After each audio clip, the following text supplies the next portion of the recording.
Welcome to RecLess, a podcast making people smarter and more knowledgeable about parks and recreation. Your hosts are Shane Mize, Jay Tryon, and Tom Venniro, three career-long friends from around the country, bringing their own unique and sometimes entertaining perspectives with a surprise guest each episode. This is RecLess.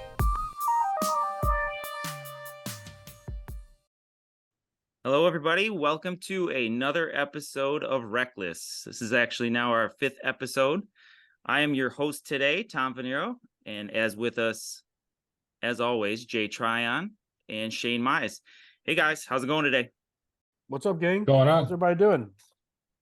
I am great. It's Friday, and it's been a busy week as usual, but looking forward to the weekend. Cool. So, last time we had Chris Bass, and the conversation towards the end, and I hope our listeners got to check that out, was awesome. Super enjoyable. The whole conversation was, but at the end, we got a little bit personal. Shane asked a great question about downtime, and so we started talking about my Atlanta Braves, but more importantly about wrestling, and we had a lot of fun with that, right? And so today, the theme, and we're not going to have a theme for every show, but I do like themes. And so today's theme is not only about getting to know the profession and our guests on a professional level, but I also want to kind of go to that personal side of things. The three of us, we get to talk a lot now because of this show, but I know we go sometimes during a normal year where it's, maybe 3 or 4 times a year where we're talking in a group setting like this, not counting conference. But I do feel like I know a little bit about you guys, but not everything. Really quick, we're going to go ahead and I'm going to ask you guys a question. So what I know about you guys is a couple things I'll share with the group. I know that Shane is a Seattle Seahawks fan and Jay is a Buffalo Bills fan. I know that I'm a Patriots fan. So for at least a portion of the last 20 years, the Patriots have tormented both of you. Oh, brutal. And on the downside of things there, I had to bring that up. But on the plus side, Jay, we're 5 for 5 with Buffalo Bills references. I was going to say, you brought it up, and Did. you were the I one did. that's against bringing it up. So those I'm are a off the couple hook things. today. Yes, you are.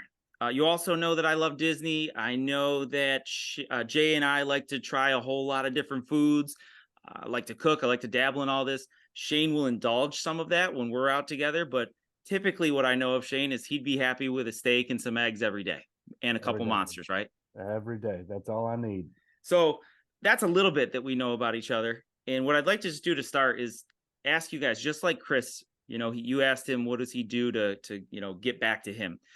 Similar along those lines, tell everybody a little bit about yourself. What was something that you really loved or can think of fondly of your childhood that we wouldn't know about you? Ooh.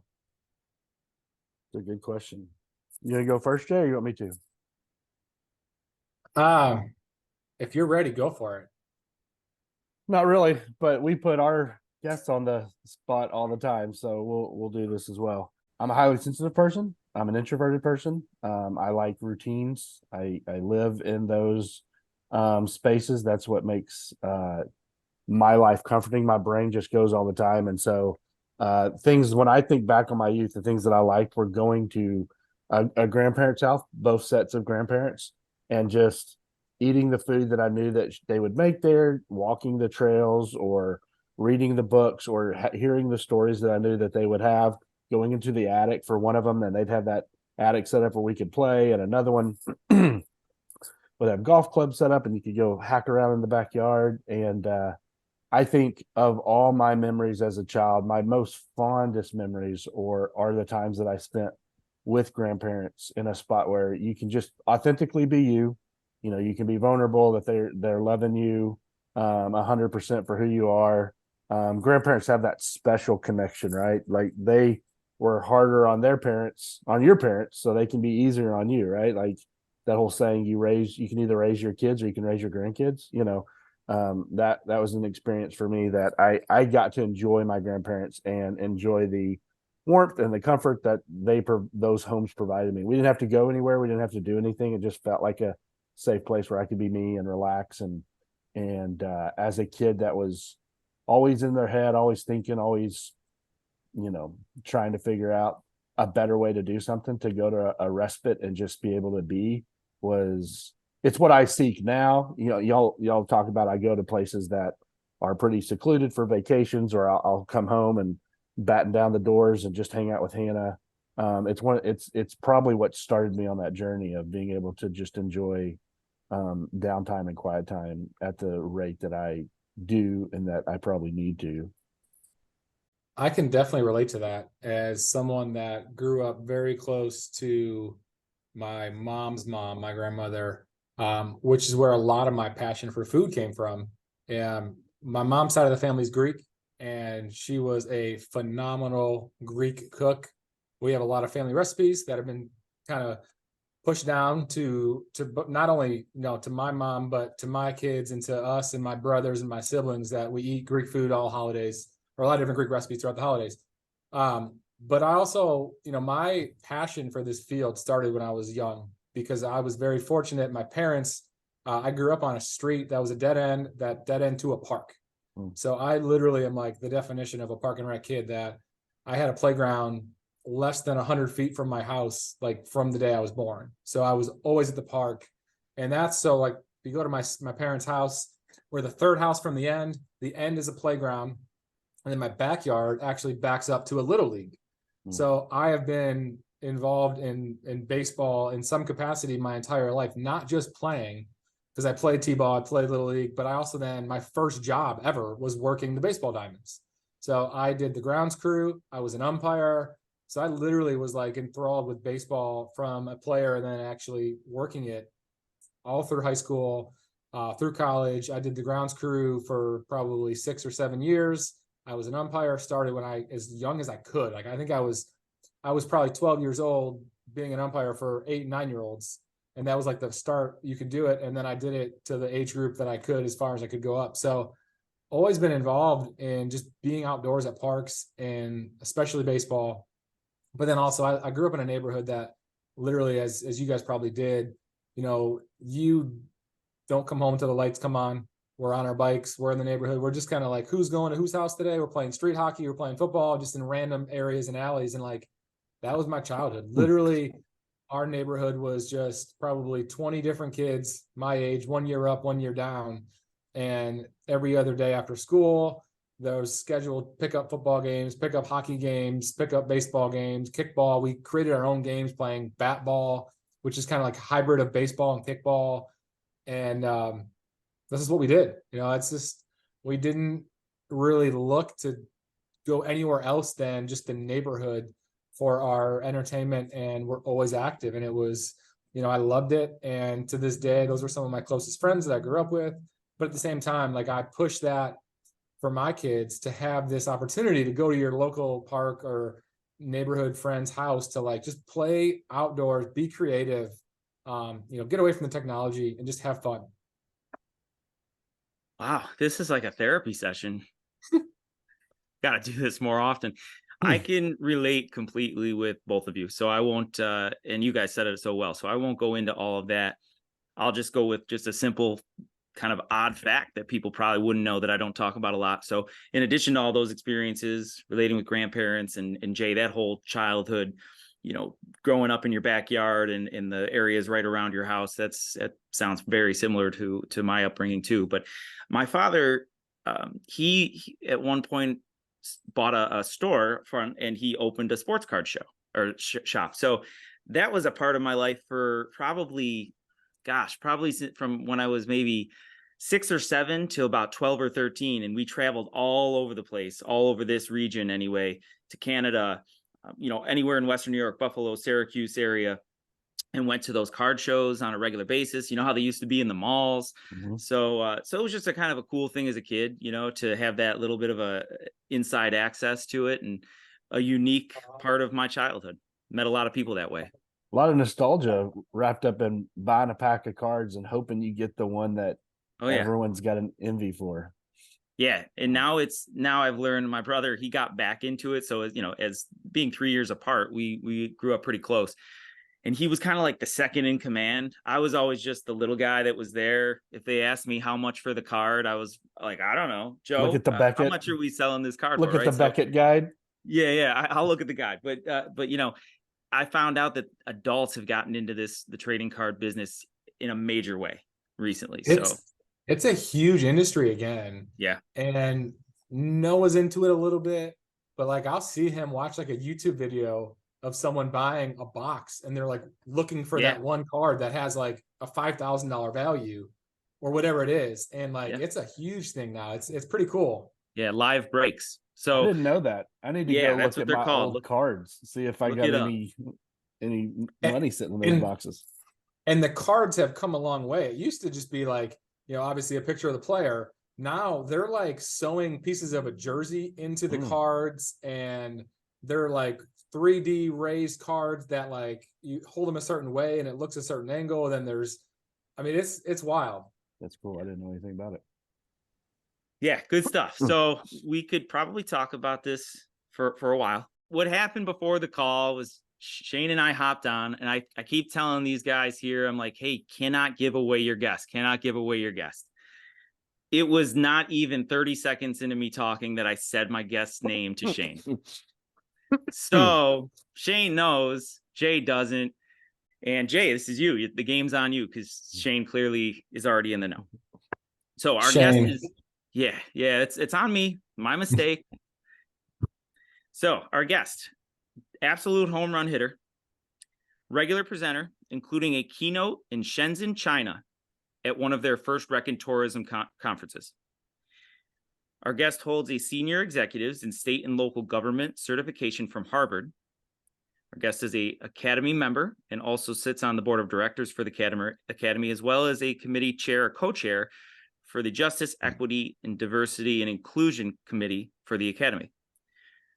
They also served as a past NRPA board of directors, an NRPA Directors School and Graduate Institute instructor, serve as the chair of Parks and Rec Magazine Advisory Committee, a co-organizer of the TEDx College Park Series. Our guest is the current Maryland Recreation and Park Association president. So the positions that our guest has either served or is currently serving include serving Baltimore City, Richmond, the Maryland National Capital Park and Planning Commission, and Baltimore County.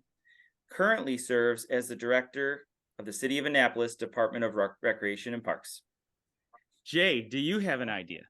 It is the one and only Roslyn, I believe. That's right. You got it. Roslyn. Hey, welcome. What's up? Hey guys, oh my gosh, it's so good to see you all. Hello. Very excited. Obviously, I do not get to talk to you or see you as much as I would like. So this is going to be great. This is awesome. 3 of my favorite Rec and Parks people all on one screen. This is like an awesome day. Shane, by the way, do you have Monster stock, Shane? Yes. Well, not stock in Monsters. I have Monsters stocked in my house. I don't have stock in Monsters. You should get Monster stock. They are one of the few companies. Guess how much debt they have as a company? Oh, I've cleared it myself. Zero. Yeah. They deal in all cash. So if you're looking for a company to invest in, Monster is the thing to invest in. Zero debt. They pay everything in cash. They have cash reserves. Just an awesome company. Look at Roz coming in and dropping some finance for us as well. Well, based on what I know about Shane and other people who like Monster, when I'm done with this, I'm going to go buy some stocks. Absolutely. They're not going out of business. No. I don't think Shane needs to just buy stock. They need to just like have Shane be a sponsor about how much he drinks it and how much he talks about it. Yeah. He would make them more money. That's right. Brand ambassador. All right. So I'm going to kick us off here. So Roslyn, thanks for being a good sport about letting me try to get one over on Jay as I cover up my own little mistake and blemish earlier. I appreciate that. That was a good time. And also thank you for being a good sport about that was one of the longer intros we had. I did not expect to go on that tangent with that question, but I apparently got the creative, or I should say the brain juices working in Jay and Shane. So if everybody can go back to the introduction of where Roslyn has served in her career, you're going to notice that there was a lot of big cities or big areas in there and some smaller populations, right? So currently you're serving a population in Annapolis of what's the population there, Roz? 40,000. And that's adding about 200 extra residents, but about 40,000. All right. So in contrast to the largest, what would the largest have been of the ones that you have served? 980,000. Okay. And which one was that? That was Prince George's Prince County George? now. Okay. Yeah. Okay. All right. So that's what my question is. Can you give the listeners an insight of that? I think there's a lot of us who are looking to go through our career and go one way or another. Go to a larger agency, a smaller agency, or vice versa, back and forth. You've done that, and I'd like to hear your perspective on the pros and cons of each, and what's taken you through your journey. Okay, good question. Wow. So, a large city, I thought large cities were where it was at because I'd only been in relatively large cities. Baltimore City, 600,000, Richmond, Virginia, 200,000, but the capital of Virginia, Prince George's County, 980,000, Baltimore County, 840,000, and Annapolis, 40,000. So it's awesome being in large counties. It's awesome because of the resources you have. When I was in Prince George's County, we were about 300 million, not including our capital. So, I mean, I could just say, hey, I need an extra 2 million to do this program that I want to kick off and try. And it was no big deal. Similarly, in Baltimore County, which is, very similar to Prince George's County population-wise, not too far off. When I first got there, our budget was 26 million. So I was able to successfully advocate to get a larger budget. I'm in Annapolis now. My budget is 5 million. So I used to joke and say, oh, I make $1 million decisions every day. Well, I can make 5 of those a year now. So, I better wait till the end of the year to make those decisions. But when you look at it, I think the national average is about $90 to $105 per resident as far as funding is concerned on recreation and parks. So when I was in Baltimore County, our funding was about $16 a resident. So I say, the price of 2 cups of coffee, particularly the way Starbucks is, or 2 large monsters in Shane language. And when I was in Prince George's County, our budget was about $314 per resident. And now I'm in Annapolis and we're at about $125 per resident. So we're really well funded. Parks and Recreation Department, we still have funding pitfalls. But my day-to-day and my quality of life is very different. It is much better being in a small town. And people will say, oh, well, it's less responsibility, but she's in a smaller district. Yeah, it's the sweet spot. When you can walk out and you see Miss Jenkins or Mr. Smith, and they're like, oh, hey, how you doing? Oh, I did such and such workout today. There's one gentleman who parks in the handicap spots, which are right outside my office because I'm actually in one of our rec centers. And, to see him with his walker every day. And the first day I saw him, he was looking a little frail and a little weak, like he might fall over. And I was like, are you okay, sir? Do you need help? He's like, no, I think I just overdid it working out. And, I kind of watched him while walking slowly, get into the car. But now I see him every day and I'm like, hey, you didn't overdo it today, did you? So, I mean, it's really the personal touch that you get to see. When I was in the larger jurisdictions, I didn't really see the personal touch unless I went to the programs. But the faces of the people we serve is really what I get to see. And so that's a difference working in the smaller jurisdictions, and everyone knows you and everyone's related. So I can't run my mouth about people as much as I did in the larger jurisdictions, because I'm probably talking about someone's aunt, uncle, or their teacher or something. But it's different, but different is not always a bad thing. Isn't Annapolis like this incredible spot where it's in a great climate? Doesn't it have a really incredible port? Obviously, you host the Navy Academy there, and so you have a lot of, I would hope, rule following people that are that care about the quality of life of everybody and kind of get service. Is it one of the more unique towns that you've ever either worked for, obviously, but even come in contact with in any real capacity, right? It is. It's also the capital of Maryland. So we house the governor. We house the delegates. We house the majority of the elected officials. We have 17 miles of coastline, though, which is unusual. We have a historic downtown, which is like Main Street. But we have a lot of African-American history here as well, as far as some of our beaches are concerned. So it is very unique. And people say, in Annapolis, you need 5 votes to be able to cross the street. And I used to joke and be like, you don't need 5 votes. You do. You need 5 votes to walk across the street in Annapolis. So, but it's an amazing amazing city. My staff, I've had as many as 1,200 in Prince George's County full-time staff. Yeah, I got 28 full-time staff, which is amazing because you get to know your staff, you know their names, you know their families, you know what they're doing. So it's a lot more of a slower pace, but it also allows me to be involved on the other levels, on the state and the national level as well. So I'm juggling way less than I can do, put a lot more interest in things. Let me ask a follow-up before anybody else hops on. So we, as you know, Roslyn, we have a group. Tom, Jay, and I are a part of a group of folks that we all stay pretty close, and we connect through Facebook, and we hop on Zooms from time to time, although we wish we could do it more. And Kevin Whitty from Seattle was talking about wanting to do some sort of leadership audit.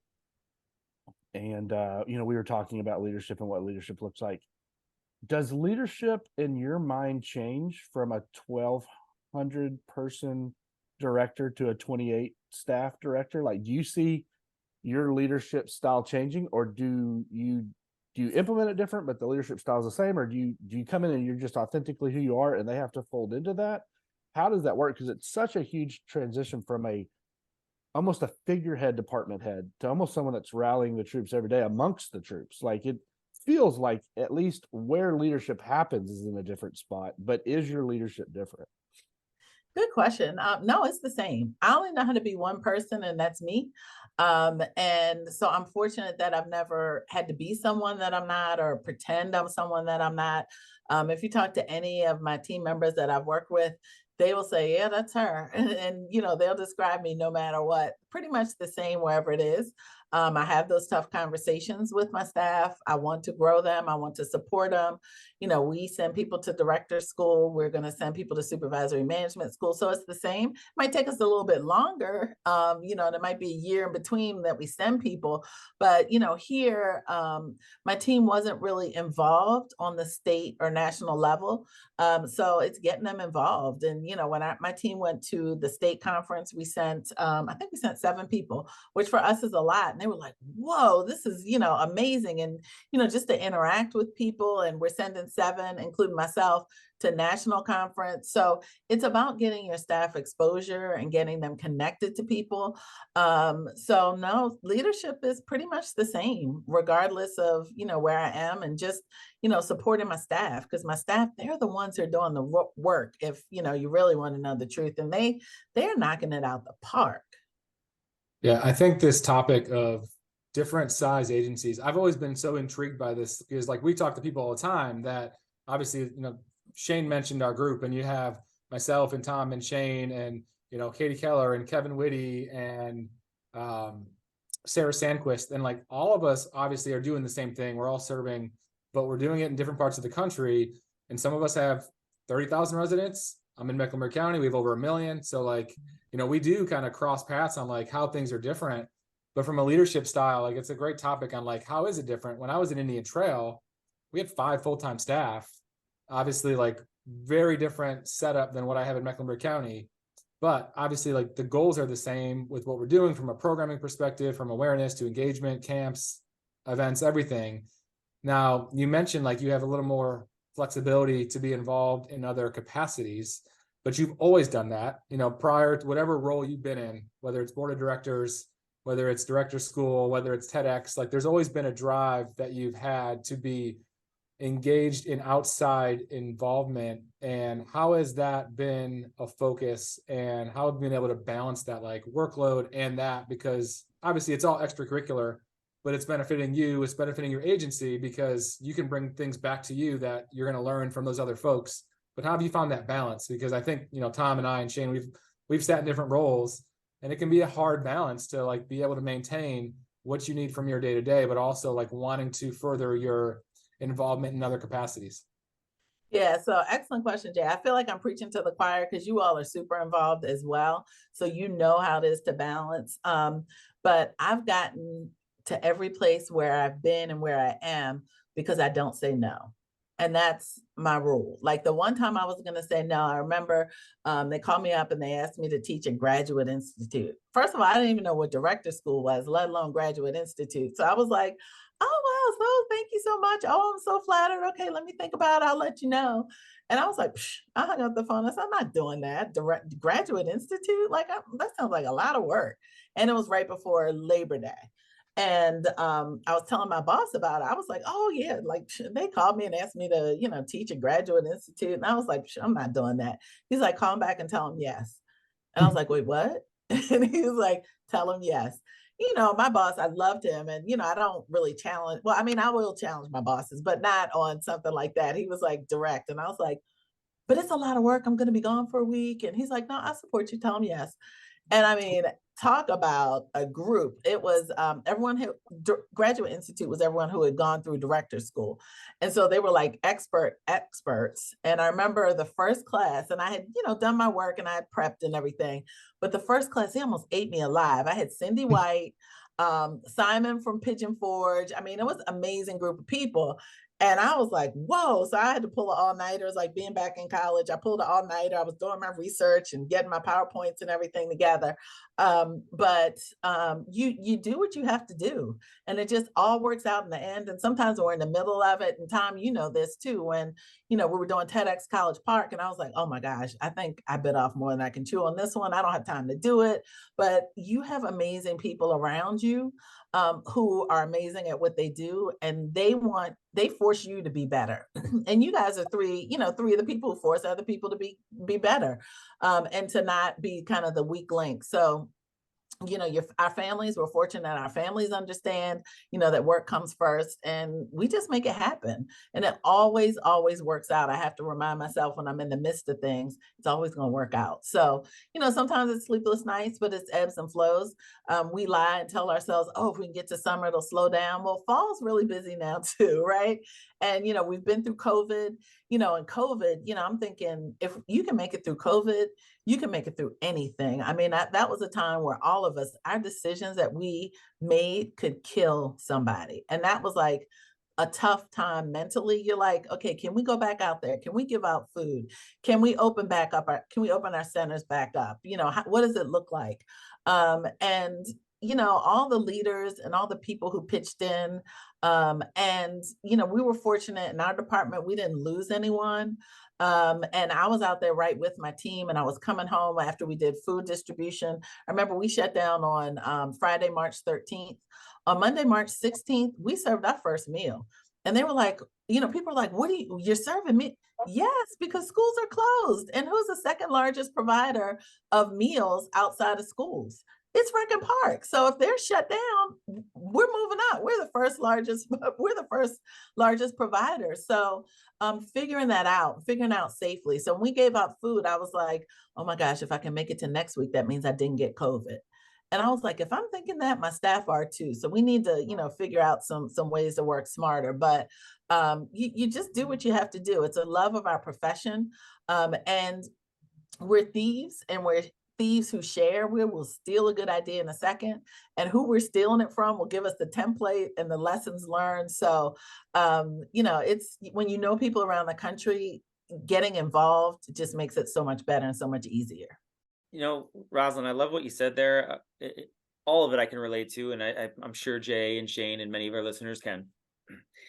I had the opportunity to be a part of a session that Jay's been a part of too. So it's kind of a traveling session. Different people actually have been giving it, and we talked about it, I think, a few of our episodes ago. But either way, the basis of this was your career network, or your career development. So I think it's called Career Development Boot Camp. Does that sound right, Jay? Yeah, I mean, it's cool how it has evolved, because it started probably 6 or 7 years ago at an NRPA conference, and then it's been evolved and changed a little bit and added with different people. Yeah, so it goes all to these different states, and it's really cool to be a part of that. And part of it, so this is kind of transition. You talked about us, like you were preaching to the choir that we will do what we have to do to get it done. And I'm with you. It's hard for me to ever say no. I don't know that I have.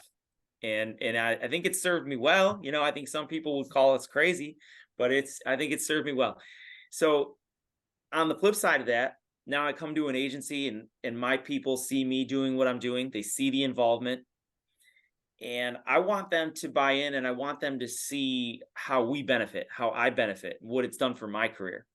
So part of that session is creating spaces for others, right? So that's a whole nother part, is you get to a point in your career development where now you're at a point where I can go ahead and say, you know what, I'm going to create this space for someone else, make a pathway for them so that they can hopefully get a little bit of the same experience. You just mentioned that you're in a newer organization, Annapolis, and you said that you're sending so many to your state conference and so many to the national conference. How did you create that path? Because I can speak firsthand from speaking or from representing a smaller agency that our budgets aren't exactly the largest. You already alluded to that. And the education budget, I've grown that exponentially over time, but even so, it's still difficult, right? And I'm proud to say that at our state level this past year, we sent almost all of our full-time staff, including our first ever park staff, to go. So, and I've seen other agencies send park staff, but that's never been something that we've done. And to have that happen has been special. And the opportunity and the experience that they had was great. So what's your secret to going into an agency and saying, we may not have sent anybody to national before, and now we're sending 7, for example? So, I'm glad you asked that question, because I never really thought about it till you asked it. And I was like, oh my gosh, I'm a creature of habit. I do the same thing. So when I got to Baltimore County, we had talked about professionalizing our department. And that, I hate that term, because when you say professionalizing the department, it implies that the people you work with aren't professionals. And that's not what it means at all. It just means that you're going to start to look at things on a state and national and local level. And so I've talked about CAPA accreditation. I've talked about, our staff getting experiences outside of the department. Many of my staff here have only worked here in the city of Annapolis for the Recreation and Parks Department here. So getting them access. So when I was in Baltimore County, we had a training budget. I want to say maybe it was $2,000. And I was like, well, what are we going to do with $2,000? So we started by sending people to our state conference. International. We sent 7 people. I had 13 on my list, and my boss was like, you can only send half of them. I was like, okay, well, half of them, that's 7. She's like, no, it's 6. And I was like, well, it's 6.5. And so we round up to 7. She's like, no, 6. And that's because Baltimore City was often in the newspaper for the number of people that they sent to a conference. When I first got to Annapolis, same thing. I was like, look, we need to get our staff access. And so we had some budget left. We had some money left over in our budgets. We were able to send them. But when I came in right at the beginning of budget time, and I was like, we need training money. Our staff need to be trained. And so figuring that out. And then, next year, I know it's going to be a little bit different. I'm not going to send 6 people, maybe. And so staff are excited about where we're going to be. I'm like, you have to present. So get ready to present. And so looking for ways that it makes sense. And you always have to have that audit eye, especially in a small town or even in a large town, to justify why you're sending these people. But the people I'm sending to national, they need to be there because it's going to affect their job. And at the end of the day, it's going to affect the services that we deliver to the community that we serve. So I think the proof is in the pudding. And then, you have your backup. When I was in Prince George's County, we had the Innovate Parks and Rec Task Force. And I attended the Innovation Lab in Boston. And I was like, oh, we're recreating the Innovation Lab. We're going to do all the stops we did for the Innovation Lab that NRPA gave. And so I flew 30 people to Boston. Of course, when we got back, the auditor started calling because, there were people who were upset. But a ticket to Boston is $99 round trip. We went up and back the same day. So there was no hotel. When the auditor saw how much money we spent for what we did, we met with the MIT Physics Lab. We met with the Mayor's Urban Mechanics Lab. We had a full day. We had the schedule roll out. We had a survey. We had the people we met with. We had the outcomes. We toured Boston Commons, which was the first park in the whole entire country. So we did all of that. We were able to articulate it. We had our goals. We had our metrics.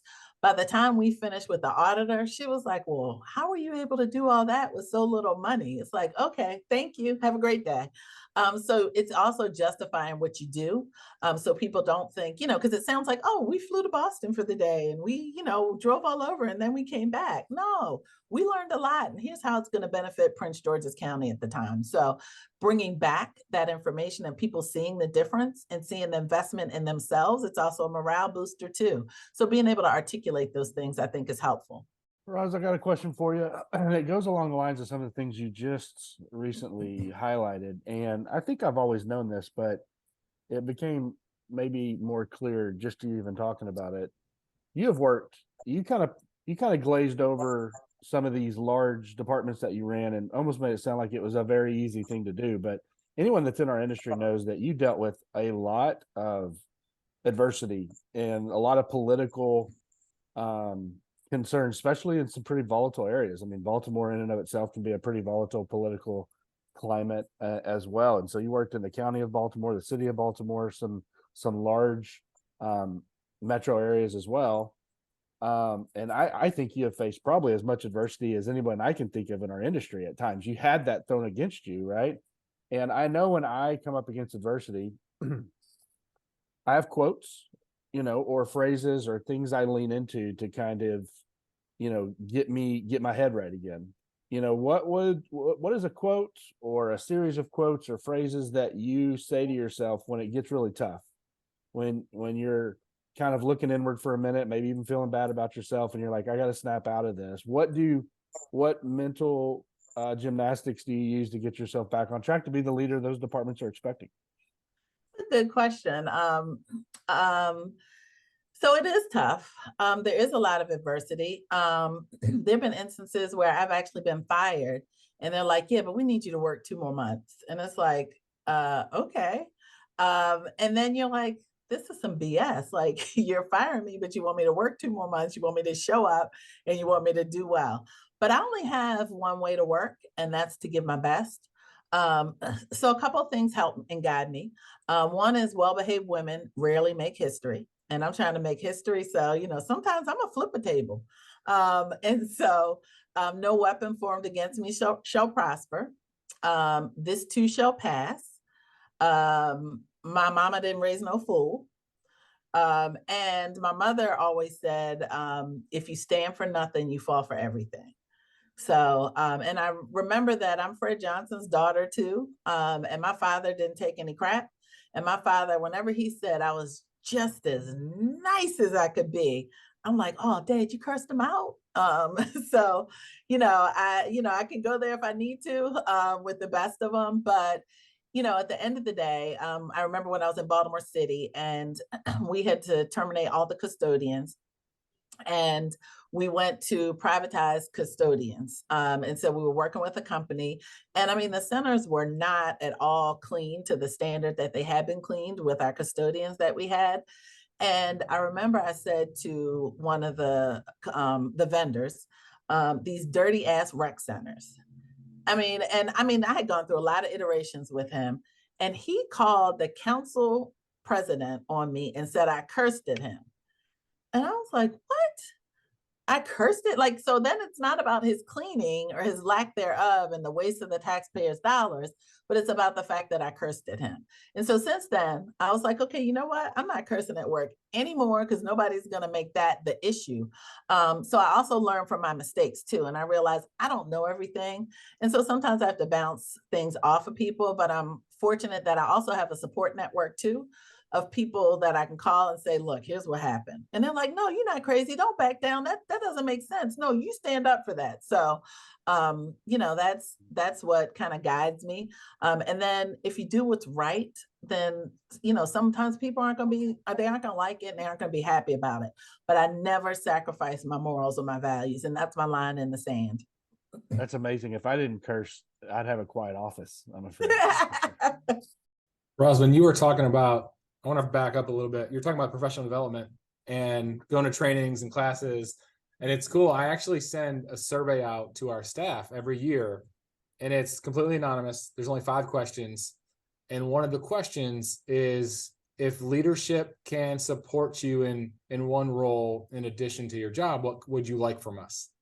And like the overwhelming response is always more training, or ability to go to a conference, or certifications. Those are like the top three if you prioritize. And I'm assuming you've seen similar results if you're talking to staff about like what they're looking for. And for those that obviously like have a budget for it, that's easy.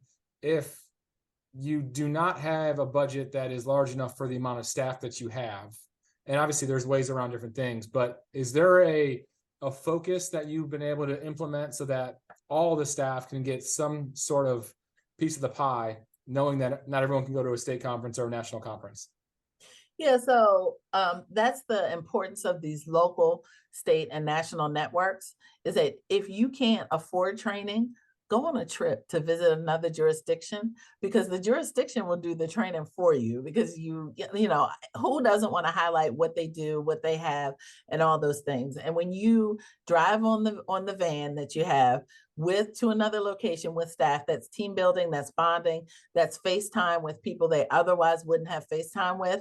And then you tour that facility together, you bounce ideas off of each other and all those other things. So there's always opportunities for training. I think sometimes you have to create your own.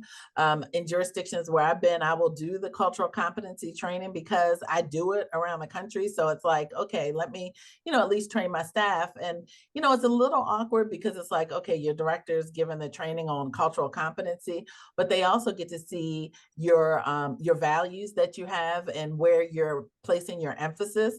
And, they can ask those tough questions. I love to have people challenge me. I don't like bobbleheads, those people who just say yes to everything, because we're going to mess up royally if we have a whole bunch of bobbleheads. I need those people who are saying, no, Roslyn, that doesn't make sense. That's not a good idea. Let me tell you why.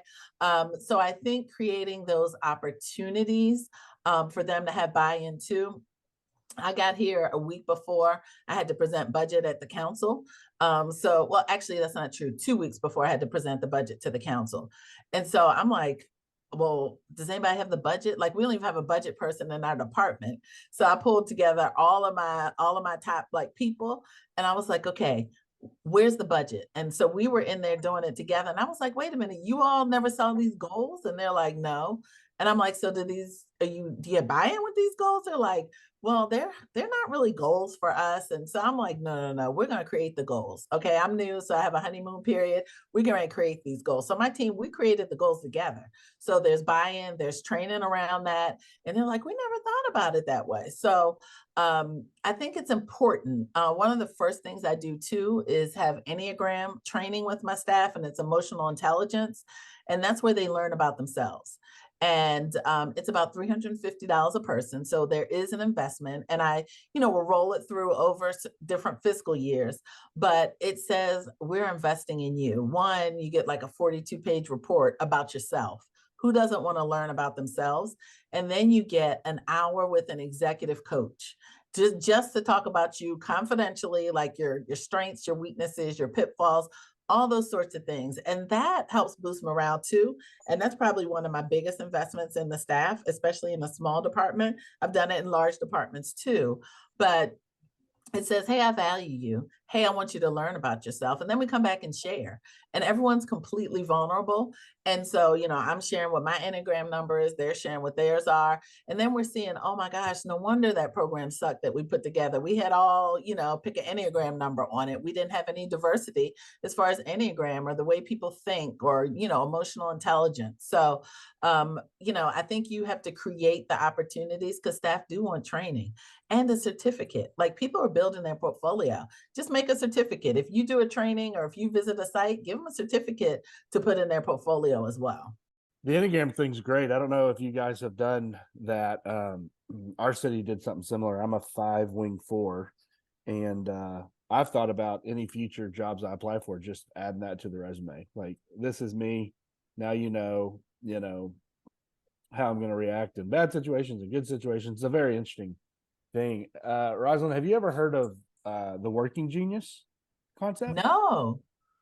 So we're all kind of nerds for the working genius. It talks about the linear workflow and how you fit into that linear workflow. And it's not Enneagram necessarily. It's not the 16 personalities, and all those are great. And it's not your color wheel and what animal you are. All those are a little bit more about who you are as a person. This is about who you are in the work capacity. And the idea is there are 6 stages of workflow, and they're linear, and it's wonder, invention, discernment, galvanizing, enabling, and tenacity. And the concept that the working genius people have just determined is that you have 2 that you find joy in, that it's natural for you, and they bring passion and joy into your life when you do those 2 stages. You have 2 that are competencies that you can do for periods of time. You don't find any joy in them, and you probably don't get a lot of frustration out of them.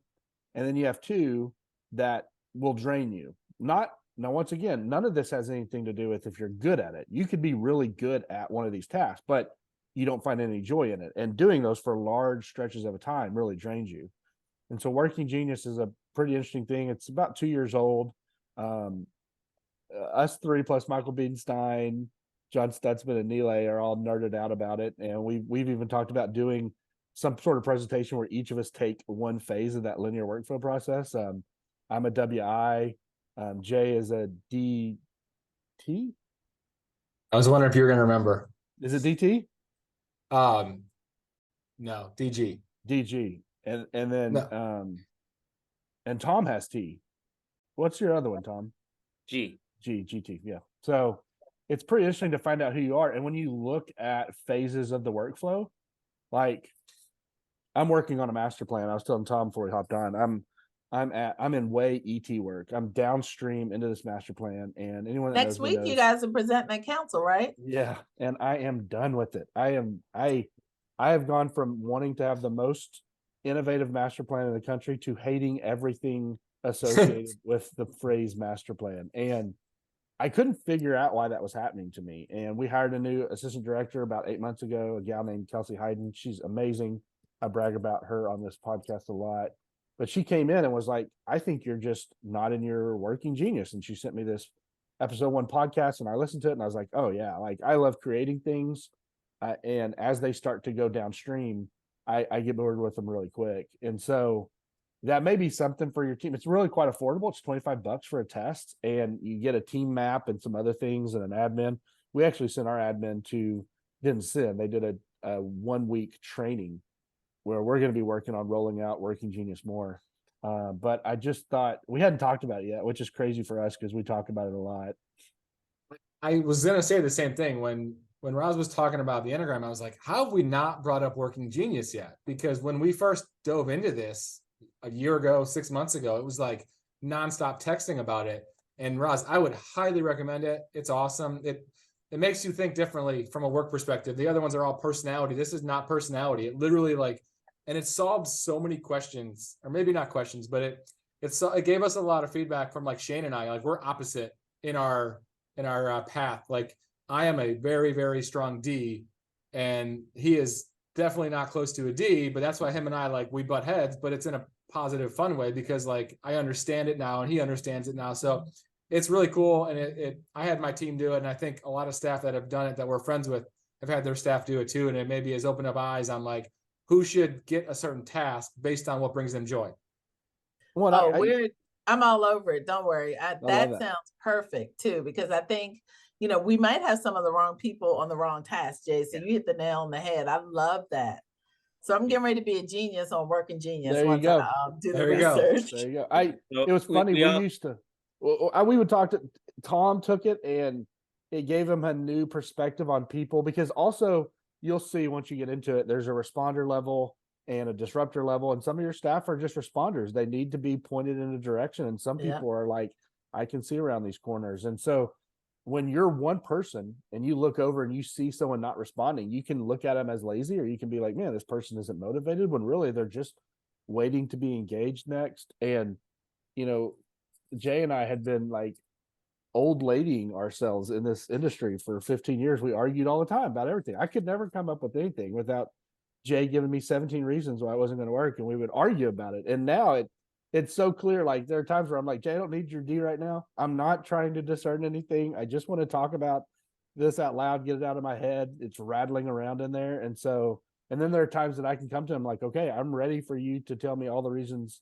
that this isn't going to work. And in those capacities, it's really healthy when you can speak that language and say, right now, because my wife's an ET. She's very downstream and I'm very upstream. And there are times that she wants to tell me something. She don't want me to solve any problems. And there are times I want to tell her something and I don't want her to show us how we implement it. I just want to say, you know, we got to figure out what we're going to do on this vacation. You know what I mean? Like I need a break or whatever it is. So the working genius concept has been very interesting.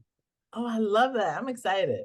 Yeah, and Roz, we need to get back on track and get back to Roz. We could probably do a whole show on this, but I would just recommend something we didn't mention. And we sound like a bunch of nerds now because when I listen to the first couple, and that's what I'm getting at. There's a podcast, Roz, and that makes it so much easier, I think, than sometimes there's a book as well. So you can go both. Some people learn better, visually or audibly, and so.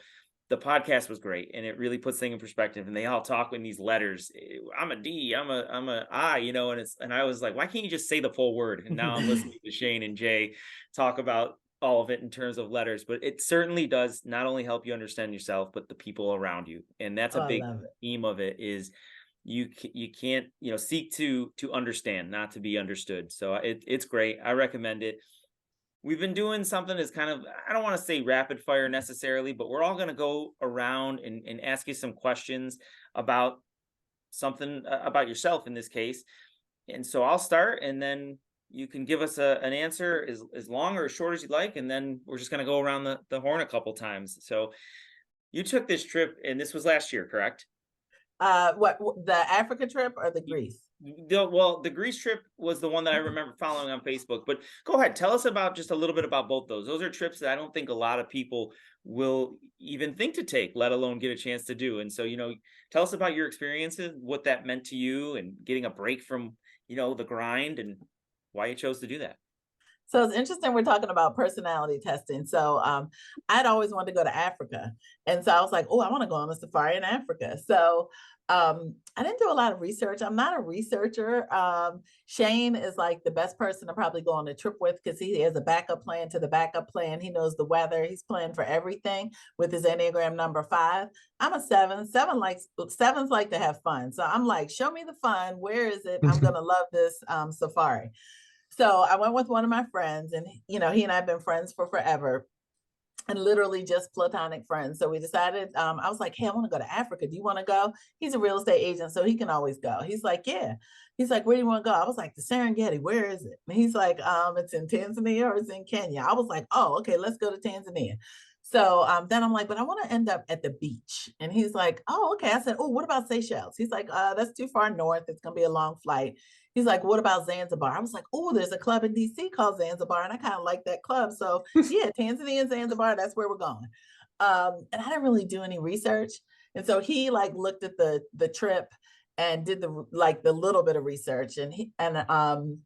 So we're like, okay, well, how long? I was like, well, 10, 13 days. I don't know. So we did 13 days. And I was like, and I want to see all the animals. So we saw this trip and he had done the research and one of them was to stay in a tent. And I was like, He's like, I know you don't want to stay in a tent. No, I don't do tents. Barbara Tulipaine, the previous executive director of NRPA, and I was like, oh, I don't camp, I glamp. And she's like, wait, what is glamping? I'm like, it's glamorous camping. And that's the extent of what I'll do. So we looked at the reviews and everything was good. And we went to the Serengeti. We drove down to a crater. The first night we got there, Africa, for me, it's a place, it's my roots, it's where I'm from. My ancestors are from. And so, it's almost like going back home. And I hadn't done a lot of research, but it's very different, I'll say, and it's humbling. And as Americans, we just are used to having everything at our fingertips. The ADA that we have, the accessibility, we're just used to it, and everyone benefits from accessibility. Not so much in other countries. So first night I couldn't sleep because I'm taking a shower. We had a 18-hour plane ride or whatever. I'm in the shower and I'm like, did I just get electrocuted? And, I'm touching the soap again. And I'm like, wait. And I'm like, okay, maybe I'm delirious. And I'm like, soap doesn't conduct electricity. Why am I getting electrocuted? Like I'm getting shocked every time I touch the soap. Well, so apparently there's suicide showers in Africa where the wires from the hot water heater touch touches the water, and so the water becomes electrified.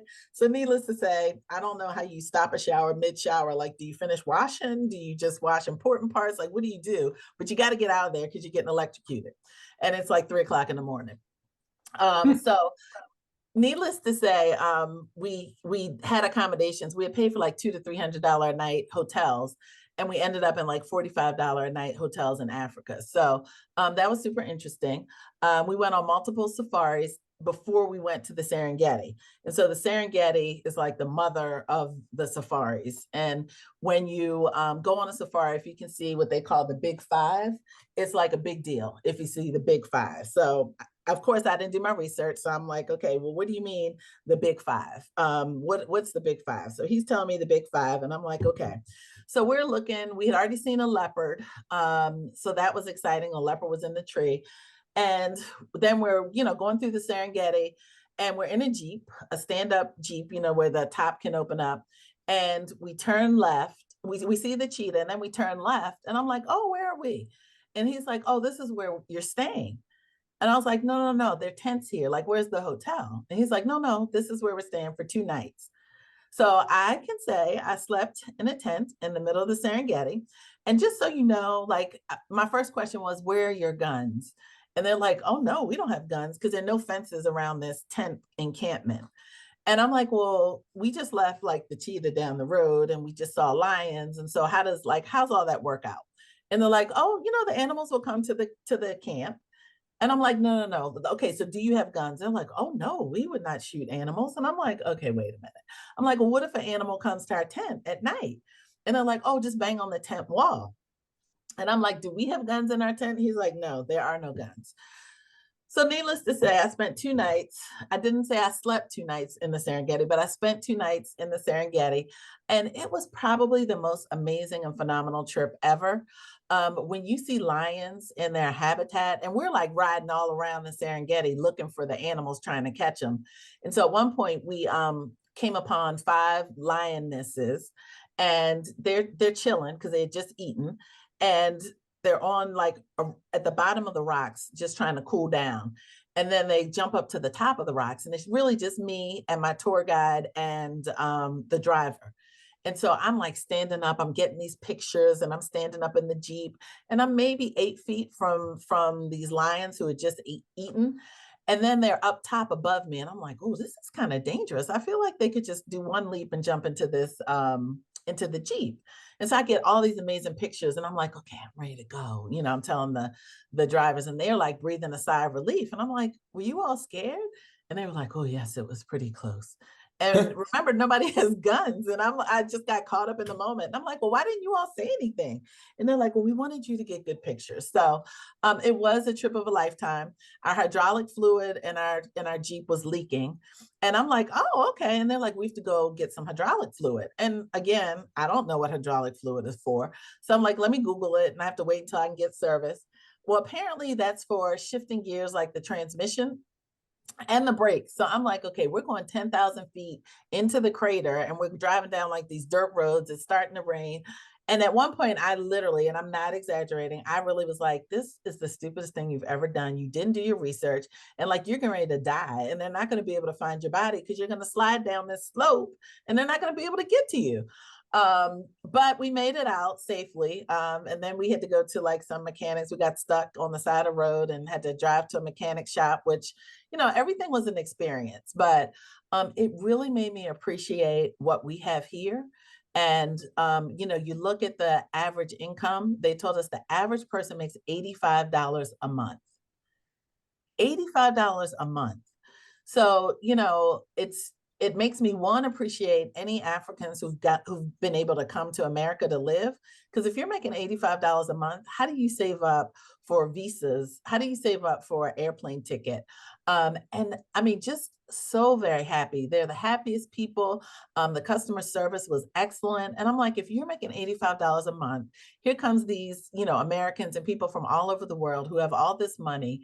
and you're being nice to us. Like, how is that even possible with everything that you have going on? And a lot of them will work 12 months, go back home for a month to visit their family, or work 3 weeks and then go back home for 2 days to visit their family. But they're centered around making a living, and the things that they have to do and the people they have to serve. It was just humbling. It was amazing.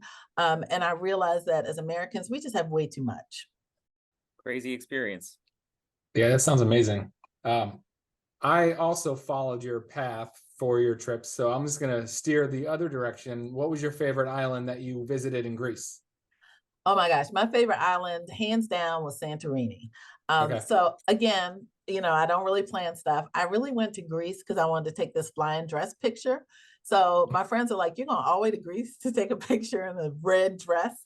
Yes, I am, because that is like my bucket list. I saw this picture. I was like, "Oh, I'm going to Greece to go do a flying dress." But Santorini, the number of churches they have, and then just the white buildings with the blue tops on the churches, the turquoise tops. It was just phenomenal. It was just amazing. Yeah. Greece was, I mean, it was breathtaking. It was the food, Jay. Talk about the food. I'm trying to come to your house for holidays, because if you all are cooking Greek food, I want in on that. The food was delicious. The beaches were amazing. The wine, just everything, the views. I mean, you talk Yeah. about reducing, both in the Serengeti and in Greece, reducing your blood pressure just by forest bathing. You're at the beach, the blue waters, or you're looking at the mountains, just the countryside, just everything. So it was amazing. People wise, Yeah. though, best island was Crete, because the people were just Okay. so nice, so amazing. Yeah. And we went to Mykonos, Crete, Athens, and Santorini. So yeah, Awesome. but nightlife, Athens was where it was at. So yeah. Awesome. Okay, my rapid fire question has nothing to do with Africa or Greece. But I am very interested to know, if you weren't a park and rec professional, if this industry didn't exist, what do you think you would be doing? Wow. I never thought about that. Nothing. No, I'd be doing something helping people. Whatever I could do helping people. I taught before I did this, so it would be something helping people and serving people. Okay. A couple quick fun ones. This will be real rapid fire. Favorite food? Crabs. Crabs. How prepared? How? Blue crabs steamed Maryland way with some hot butter, melted salted butter. Yes. Okay. Blue crabs. Do you have to take them out of the shell, or is that the kind you eat as is? Oh, grasshopper. Let me just tell you. No, blue crabs, you have to take them out of the shell. It's a Okay, whole all right. thing. In Maryland, it's like cultural, and you talk to people and you eat crabs with people and you drink. Well, most people drink beer. I don't drink beer, but you eat crabs and corn on the cob, and it's butter and involved in Old Bay seasoning, and it's a thing. All right. Well, I need to come and do that. Oh, you let me know. Yes. Favorite guilty pleasure TV show or movie? Ratchet TV. Any reality TV show where there's some fights and some ratchetness, yes, I'm all in. What about a book that you recommend to folks? It depends on what you're looking for. I like The First 90 Days. Leadership and Self-Deception is a good one. I like 50 Shades of Grey. I read it. I carried the book for forever. I like Cast. And Gal by Ruthie Bolton is a binge read. It's like 400-page book, and if it's so good, you can't put it down. But yes. I think Last one. Yeah. We talk every year about how much we love getting together at conference, and we've kind of like always had stories about different conferences. Is there one conference that when you look back and you're like, oh, that was my favorite conference for whatever reason? Is there one like city or year that you think of? Wow. Atlanta was really nice. I love Baltimore. I love them all because they're in different places and they're also different and special for different reasons. Vegas, though. Vegas was by far the best one. And I'll share because Pacquiao and Mayweather were fighting. the Saturday before the conference. So I did a pre-conference tour Saturday during the day. I had tickets to see Mayweather and Pacquiao fight that night. Awesome. Sunday, we were all at the in the casinos. And then we had a PAC conference. We won our 6th gold medal for Male National Capital Park and Planning Commission in Vegas. And then my birthday was at Thursday, the last day of the conference. I had girlfriends fly in. I was exhausted by that time, but then we went to the Grand Canyon. We did the ice bar. We did the Caesars buffet. We had the best time ever. And I went home on Sunday. So Vegas, hands down. That's cool.